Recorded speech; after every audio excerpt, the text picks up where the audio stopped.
Hello everyone, welcome back to my YouTube channel.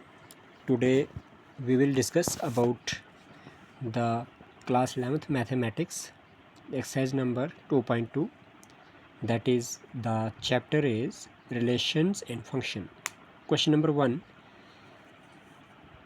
have been asked, let A is equal to 1 2 3 so on to 14 and define a relation R from A to A by R is equal to xy such that 3x minus y is equal to 0 where x y belongs to A. Write down its domain, codomain and range. आपको domain, codomain और range लिखनी है. ठीक है, तो simple सी बात है. जब आपके पास एक सेट दिया हुआ है ए जो 1 2 3 4 सो ऑन टू लेके 14 तक है और आपको the relation R from A to A is क्या दिया हुआ है, वो दिया हुआ है R equal to x y such that 3x is equal to y x y belongs to A. It means what कि आपको बताना है कि अगर x3 में आपके पास ये जो आपका x है, ठीक है, आप x में क्या डालोगे तो आपके पास कहीं ना कहीं ये रिलेशन जो है कहीं ना कहीं फिट हो जाएगा. किस में? ए से लेके ए में जो आपके पास 1 से 14 तक आएगा. जैसे कि अगर x में मैं 1 डालता हूँ, 3 1 3 और x इज इक्वल टू कितना हो जाएगा, 3 आ जाएगा. ठीक है, अगर x में 1 डाला तो y आपके पास 3 बन जाएगा. और x में अगर 2 डालता हूँ तो 3 2 6 y 6 हो जाएगा. x में 3 डालता हूँ तो y 9 हो जाएगा. और x में अगर 4 डालता हूँ तो आपके पास पता है 3 4 12 हो जाएगा. और ये आ जाएगा 4x डालने पे y 12 आ जाएगा. अगर 5x डालता हूँ तो 3 5 15 हो जाता है.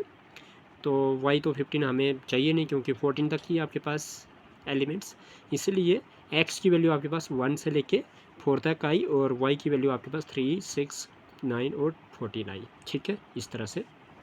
तो देयरफॉर जो डोमेन हुआ, डोमेन ऑफ आर जो है वो क्या हुए, डोमेन का मतलब होता है एक्स वाले पहले सेट के जो एक्स वाले एलिमेंट होते हैं कैसे जो आया आपके पास 1 2 3 4. और कोडोमेन जो आया रेंज का रिलेशन का वो आया आपके पास 1 से लेके 14 तक जो आपके पास है ही ए सेट ए के. ठीक है, और अगर रेंज कोई पूछे तो range of R is equal to क्या है आपका, वो है 3 6 9 12. 3 6 9 12 याद रख लेना. यानी कि आपके पास जब आपने रिलेशन बनाया x y such that 3x is equal to y, x y जो है बिलोंग्स करेगा ए के साथ, तो यहाँ से आपको ये पता चल गया कि जो आर है वो क्या बनेगा. अगर आर एक्स जगह 1 डालते हैं तो आपके पास y3 बन जाएगा. 2 डाला x तो y6 आ गया. x3 वैल्यू पुट करी तो आपके पास y की वैल्यू 9 आई.